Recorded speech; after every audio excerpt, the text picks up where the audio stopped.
Every autumn, Clark's Nutcracker makes a gamble. It collects whitebark pine seeds and hides them across the mountain, trusting that months later, when snow has changed the landscape, it will still remember where they are. The bird needs these hidden stores when fresh food becomes difficult to find. But the tree benefits from what the bird fails to recover. Because when one buried seed remains untouched, a winter food cache may become the beginning of a new forest. High in the mountains of western North America, the whitebark pine lives in a world shaped by cold, wind, and a short growing season. Its branches produce cones filled with large, nutritious seeds. But unlike the cones of many other pines, these cones remain mostly closed when mature. Their seeds also lack the broad wings that allow lighter pine seeds to drift away on the wind. Without help, they cannot travel far. Then Clark's Nutcracker arrives. Gray-bodied, black-winged, and equipped with a long, pointed bill, the bird works between the cone scales. It pulls the seeds free, one by one. But it does not eat every seed beside the tree. Beneath its tongue is a specialized pouch. As the bird harvests, this pouch allows it to collect and carry many seeds at once. A single visit becomes more than a meal. It becomes a delivery. With its pouch filled, the Nutcracker leaves the branches and crosses the mountain. It may pass over exposed slopes, rocky ground, open forest, and places far beyond the tree that produced the seeds. There, the bird begins to hide its supply. It presses its bill into loose soil or gravel. A few seeds are placed inside. The opening is covered, and the bird moves on. Then it does it again, and again. Instead of guarding one large store, the Nutcracker scatters its food among many small caches. Losing one cache will not destroy the entire supply. The seeds are divided across the landscape, hidden from other hungry animals, and reserved for the difficult months ahead. Soon, the mountain holds an invisible map. There are no signs pointing toward the buried food. No clear paths connect one cache to another.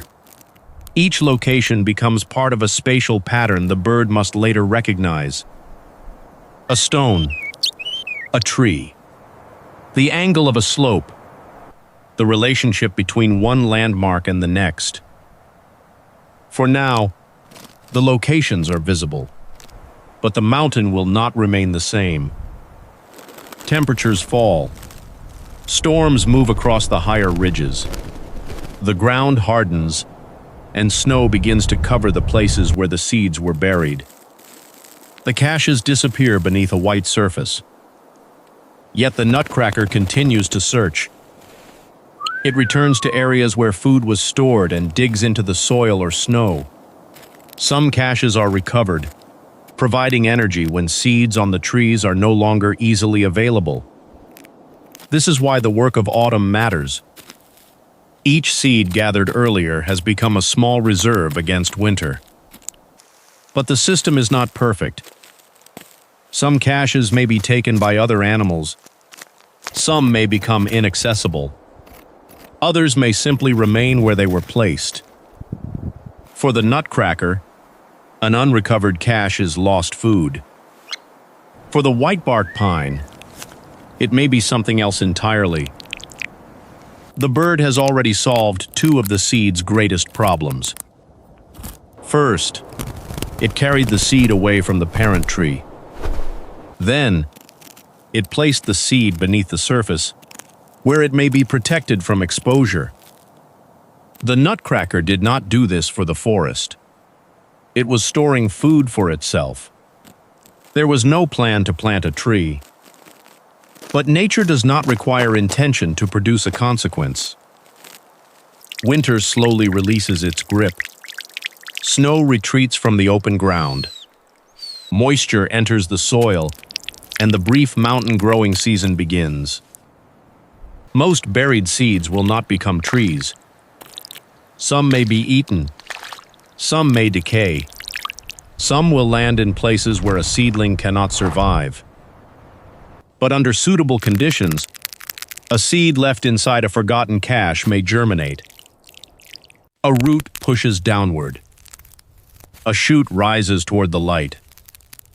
Where the nutcracker once buried a meal, a young whitebark pine begins its life. Over time, the bird's repeated journeys can move seeds into places the parent tree could never reach through wind alone. Some seedlings may even emerge together, reflecting the small groups of seeds placed inside a single cache. The relationship is close, but it is not perfectly equal. Clark's nutcracker can use seeds from other conifers and can search for other foods. Whitebark pine, however, relies heavily on the bird to carry its seeds across the mountain. The pine feeds the nutcracker. The nutcracker moves the pine. And the link between them is built from two opposing abilities: an extraordinary capacity to remember, and the unavoidable possibility of forgetting. The caches that are recovered help a bird endure the cold. The caches that remain may help a tree begin again. On the highest slopes, a forest does not always start with a deliberate act of planting. Sometimes, it begins with one seed a bird never returned to find.